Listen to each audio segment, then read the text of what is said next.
ఇప్పుడు legendary producer Allu Arvind గారిని మాట్లాడవలసిందిగా రిక్వెస్ట్ చేస్తున్నాం. సార్, అందరికంటే క్రేజీ ఫ్రెండ్ మీరే సార్. ప్రతిసారి ఫుల్ ఫన్ క్రియేట్ చేస్తూ ఉంటారు.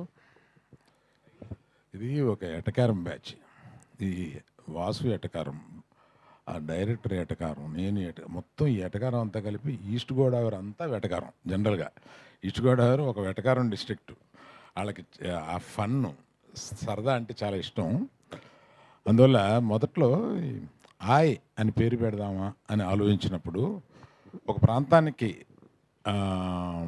ఆగిపోతుందేమో ఆయ్ అనేది, మిగతా ప్రాంతాల్లో తెలియదు కదా అని అంటే మేము కాసేపు కూర్చుని ఆయ్ ఎన్ని రకాలుగా ఉపయోగిస్తారు అని ఒక 20 రకాలు అనుకున్నాం ఆ ప్రాంతంలో. సో అందుకని టైటిల్ కరెక్ట్. ఫిదా ఫిదా అనేది జనరల్గా ఇక్కడ తెలంగాణలో ఉండే టైటిల్, కానీ ఆంధ్రాలో కూడా సూపర్ హిట్ అయింది. అందువల్ల ప్రాంతానికి టైటిల్ని ఆపొద్దు, అందులో చెప్పే కంటెంట్ని బట్టి అది అంత దూరం వెళ్తుంది అని. సినిమా చాలా సరదాగా ఉండే సినిమా. అంటే ఇవాళ సరదాగా ఉండే సినిమాలు బాగా పే చేస్తున్నాయి కాబట్టి తప్పకుండా ఇది పే చేస్తాను అనుకుంటున్నాను నేను. ఆ దర్శకుడికి ఆ టైమింగ్, మన కామెడీలో కావాల్సింది ఏంటి, మెయిన్ టైమింగ్. ఆ టైమింగ్ గ్రిప్ ఉంది.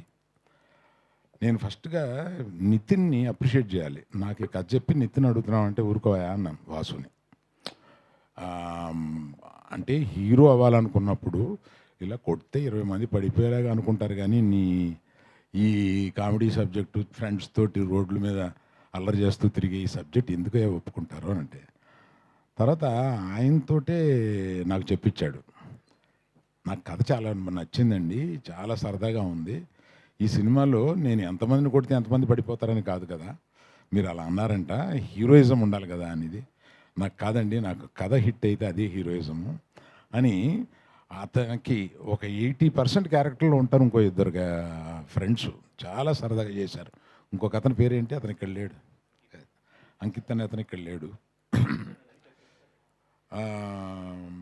కాకపోతే ఆ సినిమాలో నాకు నేను రష్ చూసినప్పుడు నాకు నచ్చింది ఏంటంటే, మొదట్లో ఏమో తిట్టాను, ఈ సినిమాని ఈస్ట్ గోదావరి వర్షంలోకి తీసుకెళ్ళి సినిమాని తీస్తామండి అన్నారు.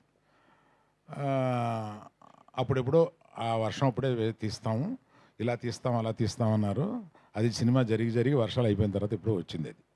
అది వచ్చి దాన్ని ప్రతి సీన్కి వర్షం కురిపిస్తూ 1 కోటి చిల్లర వర్షానికి అయ్యిందండి. ఇది వాసు లెక్కలో రాసుకోవాలో మరి డైరెక్టర్ లెక్కలో రాసుకోవాలో తెలియదు. వర్షం వచ్చినప్పుడే వీళ్ళు సీన్లు తీశారు, వర్షం రప్పించారు, ఆర్టిఫిషియల్ వర్షం కురిపించారు. ఇలాగా. కాకపోతే ఫైనల్గా సినిమా చూసినప్పుడు ఆ గ్రీన్స్లోకి వర్షంలోకి మనం తీసుకెళ్ళి మనం తడుస్తున్న ఫీలింగ్ తీసుకొచ్చారు. అందువల్ల నేను కూడా గట్టిగా ఏమనలేకపోతున్నాను. రిలీజ్ తర్వాత చెప్తాను. ఒకసారి ఏదో పెద్ద కుటుంబంలో నుంచి ఒక మనిషిని హీరోగా పెట్టుకుంటున్నాం కదా అని ఎన్టీఆర్ గారికి ఫోన్ చేశాను. ఫోన్ చేసి ఇలాగా నితిన్ అనుకుంటున్నాము అని అంటే, ఏమండి ఎవరి లైఫ్ ఆడదే, అది మనం సినిమాని ఫస్ట్ డే వరకు ఏదో మన బంధువులనో మనవాళ్ళనో ఇదని చెప్పుకుని తీసుకుని వెళ్తాం. ఆ తర్వాత వాళ్ళు పడే కష్టం, వాళ్ళు చేసే యాక్టింగు, దాన్ని బట్టి వాళ్ళు పైకి వెళ్తారండి. అందుకని మీ కథ బాగుందని చెప్పాడు కనుక చేసేయడమే అండి, ఇవన్నీ పెద్దగా ఆలోచించొద్దు. పెద్దవాళ్ళ కుటుంబంలో నుంచి ఇలాంటి క్యారెక్టర్ ఏమీ లేదు, సినిమా బాగుంటే పర్వాలేదు, బ్రహ్మాండంగా ఆడద్ది, మీరు డెఫినెట్గా మిస్ కానివ్వరు, చెయ్యండి బాగుంటుంది అని అన్నారు. సో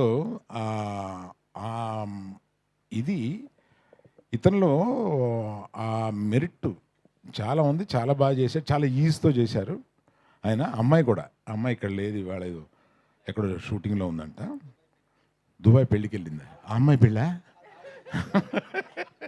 వేరే వాళ్ళ పెళ్ళి అంటండి. సో ఈ తర్వాత ఇలా చెప్పినప్పుడు మీ అజయ్ గారు మ్యూజిక్ డైరెక్టర్గా నాకు చెప్పారు, వాసు ఒక కొత్త కుర్రోళ్ళు కొంతమంది వస్తున్నారు, మన సినిమాలో ఎంకరేజ్ చేద్దామని. డెఫినెట్గా చేద్దామని అన్నాను. ఇలాంటి బడ్జెట్ లిమిటెడ్గా ఉన్న సినిమాల్లో మనం ఎంకరేజ్ చేసి వాళ్ళు పైకి వస్తే మనకే ఆనందం అవుతుంది. అలాగే నేను ఇంకా చాలా ఫంక్షన్లు జరుగుతాయి, నన్ను వాసు వదలడు కనుక అందరి గురించి మళ్ళీ విడివిడిగా చెప్తాను నేను. ఇంకేమైనా మర్చిపోయినా వాసు?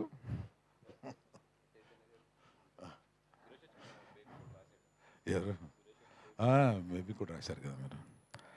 లిరిసిస్ట్ సురేష్ గారును, తర్వాత మాకు చైతన్య గారు మా బ్యానర్లో, అంటే ఈయన కష్టాలు వస్తే ఆదుకునే టైప్ అనమాట. ఈయన అంటే ఎక్కడో జరగటం లేదు, ఇదేదో ఎడిటింగ్ దీన్ని ఇంకా బెటర్గా చేయాలి, లేకపోతే ఈ సినిమాని ఇంకొంచెం బెటర్గా చూపించాలి అనుకున్నప్పుడు ఆయనకున్న అనుభవం తీసుకొచ్చి చూపిస్తే ఆయన దాన్ని అక్కడ కూర్చుని నెలల తరబడి దాన్ని రిపేర్ చేస్తూ మనకు వచ్చే ప్రోడక్ట్ని మనం అలా చూస్తాం. కానీ వెనకాల చాలా కష్టాలు ఉంటాయండి.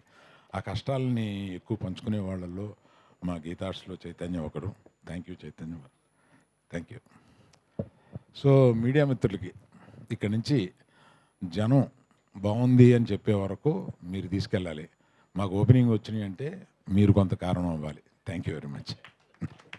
Thank you sir, thank you so much. Yeah.